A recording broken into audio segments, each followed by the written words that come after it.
क्या आपने कभी सोचा है कि जब यह शरीर चुप हो जाता है, जब सांसें थम जाती हैं और जब आंखें सदा के लिए बंद हो जाती हैं, तब भीतर जो कुछ था वो कहां चला जाता है? कौन था वो जो इस शरीर से बोल रहा था, सोच रहा था, प्रेम कर रहा था, रो रहा था, हंस रहा था? क्या उसका अंत हो जाता है या वह कोई अगली यात्रा पर निकल पड़ता है? आज आप जिस रहस्य से रूबरू होने जा रहे हैं वह कोई कल्पना नहीं है, न ही कोई कथा। यह उन अनुभवों की गहराई है जो आत्मा की मृत्यु के बाद शुरू होती है। वह यात्रा जिसे न विज्ञान पूरी तरह समझ सका है, न धर्म ने पूरी तरह बताया है। इस वीडियो में हम किसी पुस्तक से पढ़ा हुआ नहीं सुना रहे हैं। हम आपको उस द्वार पर ले चलेंगे जहां से आत्मा की यात्रा शुरू होती है, मृत्यु के बाद की उस सूक्ष्म परतों में जहां सत्य नग्न खड़ा होता है। यह सिर्फ सुनने के लिए नहीं है, यह अनुभव करने के लिए है। अगर आप भीतर मौन से सुनेंगे तो शायद आप अपने ही भीतर की किसी भूली हुई स्मृति को छू लेंगे।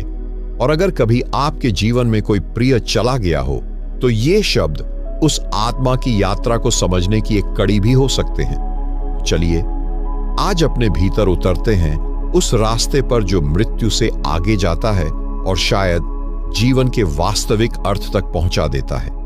अगर आप इस यात्रा से कुछ भी अनुभव करें, अगर आपके भीतर कोई मौन जागे, तो एक कमेंट जरूर करें कि मैं शरीर नहीं आत्मा हूं, क्योंकि शायद आपकी एक पंक्ति किसी और के भीतर भी दीप जला दे। और यदि आप ऐसी और यात्राओं का हिस्सा बनना चाहते हैं तो इस चैनल को सब्सक्राइब करें और इस वीडियो को एक प्रेमपूर्ण लाइक जरूर दें ताकि यह संदेश वहां तक पहुंचे जहां इसकी सबसे ज्यादा जरूरत है। अब हम आत्मा की यात्रा में प्रवेश कर रहे हैं। आंखें बंद नहीं करनी है, बल्कि भीतर से देखना है। यह जीवन बड़ा रहस्यमय है और मृत्यु उससे भी अधिक। मृत्यु एक अंत नहीं है, वह एक आरंभ है उस यात्रा का जो देह के बाहर शुरू होती है। जिस क्षण हम समझते हैं कि सब समाप्त हो गया है, वास्तव में वही क्षण होता है जब आत्मा अपने असली स्वरूप की ओर एक कदम बढ़ाती है।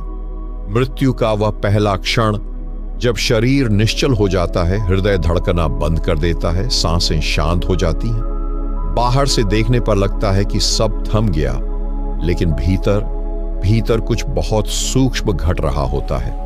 आत्मा जो वर्षों से इस शरीर रूपी वस्त्र में वास कर रही थी, अब धीरे धीरे उससे अलग हो रही होती है। जैसे कोई गहरी नींद से उठने लगे, वैसे ही आत्मा देह के मोह से अलग होने लगती है। लेकिन यह कोई आसान या स्वाभाविक